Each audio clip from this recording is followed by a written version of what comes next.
This week, nearly 400 tennis players are gathered at Wimbledon, young men and women who have sweated through years of practice for a chance to win the most important victory in tennis. Millions of people will watch the matches on television without ever seeing what playing the game is really like. Pam Shriver, one of the women competing at Wimbledon, kept a diary during last year's tennis season when she won almost $500,000 from tournaments. Her words reveal the other side of women's tennis, beyond the money and the match points. Let me read to you from the first page of her diary. I'm a 22-year-old wreck. My arm hurts all the time. I'm playing terrible tennis, and my attitude is lousy. I should be so carefree, but I'm so scared when I play. I fear failure at every corner, every decision, every shot. Those are the words that began Pam Shriver's diary for the 1985 tennis season. And they're the words of a winner, ranked 6th in the world. Through Shriver, we began to understand what it must be like for the others, 300 young women for whom most every shot is a potential failure. Jesus. She didn't beat me. I beat myself. I'll try as many as I can. All right, come on, stupid. All right, Pam, get your forehand volley, make it simple. Pam, get in there and make a volley. Don't miss those easy ones, even in practice. Come on. There are more tournaments on the women's professional tennis circuit than there are weeks in the year, and no player can afford to skip too many. Even a little-known competition like this one in Florida will bring out the best, because this is their bread and butter.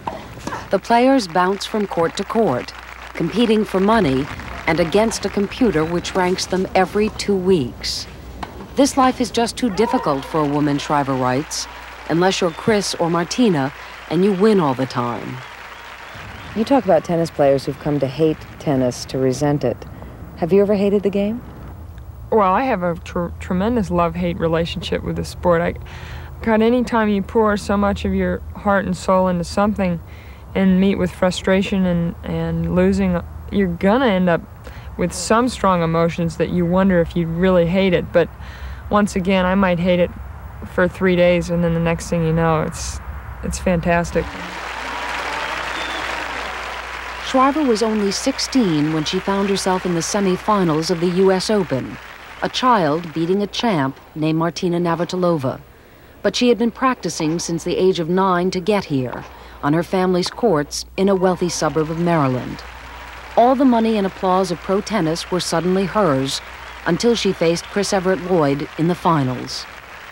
I would say from that year, that whole year after that U.S. Open finals, I very quickly learned both sides. The great success and the attention, and then the unbelievable emptiness of losing and failing.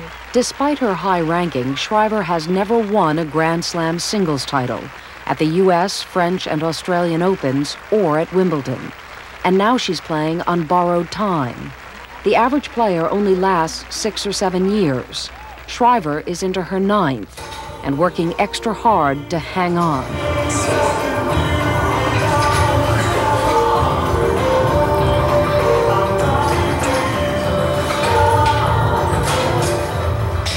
God, it's horrible. It's horrible to be so nervous for a match sometimes. And that feeling of just the butterflies. 4 of the best players in the world in doubles: Pam Shriver, Barbara Potter, Kathy Jordan, and Elise Bergen. I guess it's basically the fear of failure, fear of losing. Every time she steps up to the net, she puts her self-respect on the line. The business of pro tennis does not tolerate losers for long, and on this day, she lost. When you go in the interview room about 3 minutes after you've lost, and you're just faced with so many questions about, in my case anyway, okay, Pam, you've been in the top 10 now for about 5 years. Everyone's been saying you're going to take over from Martina and Chris. What's happening? Are you disappointed in what happened? Well, I think you're always disappointed when you lose, but, you know, I'm disappointed because, yeah, I never held serve for the match, and that's where the match rested, was on my serve. So But if you've lost, it lingers. It lingers, and sometimes if it's really been a bad loss, that lingering can be really nasty. That's really bad because you've been there so many times and you think, God, I won't do it next time. I won't do that same mistake and get nervous and mishit the shot or not put the ball away and have them pass you. And then you realize you've done it again, you just go, oh God. Even at the highest level of the game, when you are the epitome of success, it's tough. So you know what's happening to those who can't break in, whose whole lives have been directed since they've been 6 or 7 years old at achieving this impossible dream. Dr. Jim Lear is a sports psychologist who helps young players handle the pressure of losing. It leaves them confused. In some cases, it leaves them with a sense of, who am I? What am I doing? What am I doing out here in the middle of nowhere playing these tournaments, getting my brains beaten out? I mean, why am I here? And there is this feeling inside of most of the players that they got to do it by the time they're 17 or 18 years old. I mean, it's an incredible pressure in the sense that you've got to do it fast or you'll never make it. Most players win maybe half their matches. I mean, I can't imagine that anymore. I was like that for maybe 2 years when I was about half and half on wins and losses. But what I can't imagine is somebody that's been out there for 10 years and they're still losing more matches than they're winning. You know, so well, why are you out here? Because everybody has a dream. Everybody wants to. Everyone looks at Chris Everett Lloyd and Martina and wants to be like them. I mean, I even have people come up to me and say they want to be like me, which that's pretty neat right there. But for every champion, do you think there are a lot of broken people out there playing professional tennis? So many, you couldn't even count them. Sure. The way we produce our champions is pretty much just survival of the fittest, one psychologist says. We just throw them into a room and see who comes out. Shriver's competitors are as young as 14. Often they travel alone, without family or friends. 4 out of 5 play in some sort of physical pain. If they reach the top 10, they can average $500,000 a year in prize money plus endorsements. For the rest, the average earnings are only $10,000. They are beaten down and burned out, and that's the business. When you look at a lot of the kids, a couple like Tracy Austin and Andrea Jaeger, they were ranked 1, 2, 3, 4 in the world, somewhere around there. So, and they're nowhere to be seen in the top of women's tennis right now. For physical reasons or emotional reasons or whatever, they could not deal with the lifestyle. I mean, you can talk all this emotional stuff, but I mean, she's got to win. And she's got to get out there and play the tournaments, and she's got to either get her computer ranking up to a certain level or she can't get in the qualifying. And if she can't get in the qualifying, she's not going to get to the main draw. And if she doesn't do that, then she has to make so many quarters in order to keep her endorsement money. And if she doesn't make her endorsements, then she can't do the traveling because the parents can't afford it, and the agents who went on the limb for her, and then it all just snowballs.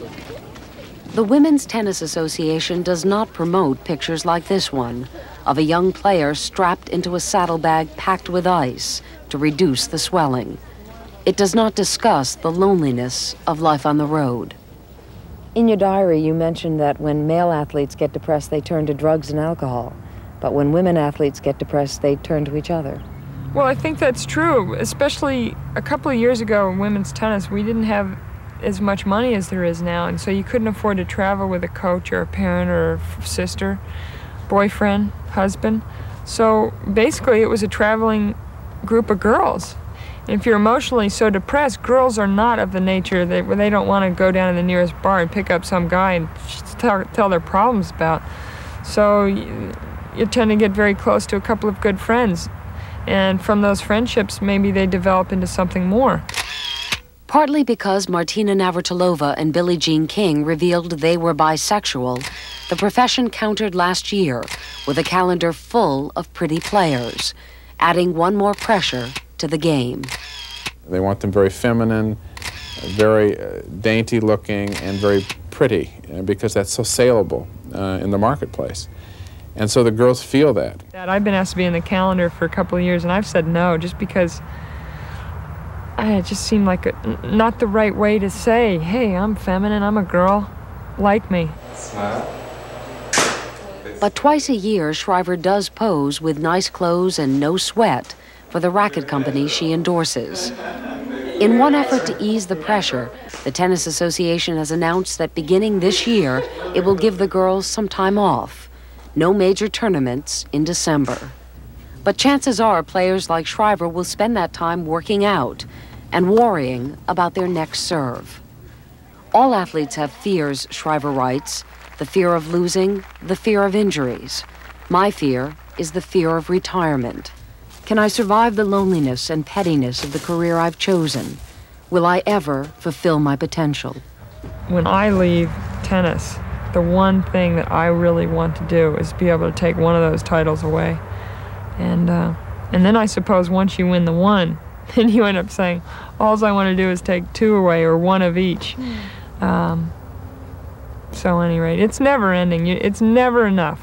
Look, Chris Everett's won a Grand Slam title in each one of the last 12 years.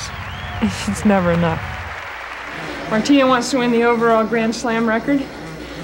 Chris wants to retire on top. Martina keeps going, Chris keeps going. We keep hoping. Oh, God. What keeps you going? Wimbledon winner.